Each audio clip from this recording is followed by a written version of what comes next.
Takku Rabbiin nama qabeen beeku har'a garuu dubbiin ulfaattu wayittu keessan na dubbisee mucaa wayii Rabbii jedhee viidiyoo kana biran tarinii laayik godhii akka nama bira ga'u godhii siin jedha obboleeyyan kiyya.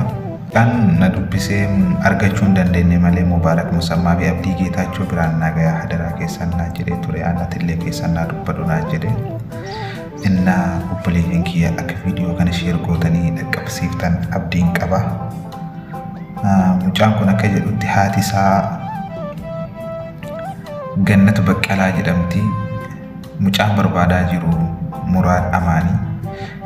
Bakki dhaloonni isaa godina Arsii Aanaa Shirkaa. Haati isaa Utgaa biyyaa baatee waggaa 5 gara Saudi Arabiyaa deemtee waggaa 5 keessaa waggaa awwalaa waggaa tokko qofa nuu bilbiltee sanii as hin jirtiif hin duutee isii hin beeknu. Ijoollee tanaan akka dhuunfatillee ni beekaa FB irrattillee yoo maxxansan ni argaa. Garuu namni hedduu laalee fi sheeriin goonee fi hadaraa keessan namni maatii kiyyaan osoo jiru addaan Rabbiin addaan nan baasin.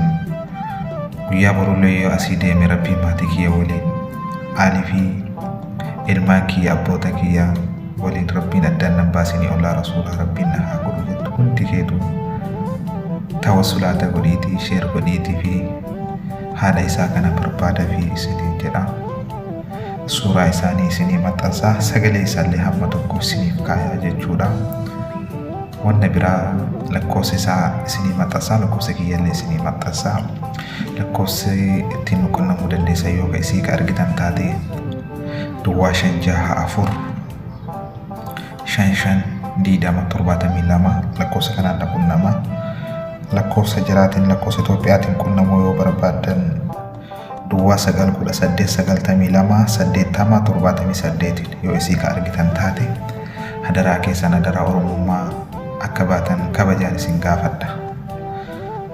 Kanatti aansuudhaan sagalee daa'ima kanaa isin dhageessisa. Waan garaa nama nyaatu wallaahi namni umrii kanatti haadha ofii dhabee haadha ofii suquun jarri guddateerti. Ani yeroo xiqqoolee isaan beekaa akka jarritti guddatanillee beekaa argee beekaa.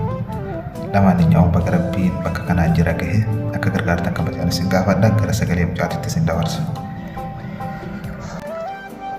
Assalamualaikum warahmatullahi wabarakatuh. Ani maqaan kiyyaa Muraad Amaan jedhama. Wanni ani isinirra dhufee fara xiyyaafannoo haati kiyyaa maqaan isii Gannatu Baqqalaa kan jedhamtu magaalaa Saudi Arabiyaa deemtee waggaa 5 isiiti.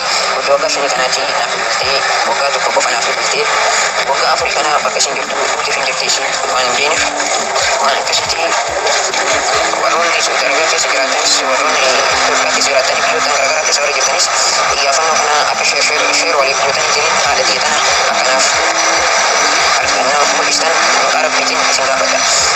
Kana booddees haati kiyyaa. Mucaan miira keessa seenee jiran fakkaata agila irratti. Inshallah Rabbiin osoo jirtan Rabbii wal isin agarsiisu. Hadaraa Oromummaa sheer godhaa. Viidiyoon kun akka laallamu laayik godhaa. Biraan dabbinaa isiniin jedha waan biraatu laalaa ooltanii. Rabbiin jazaa isinii haa kafalu.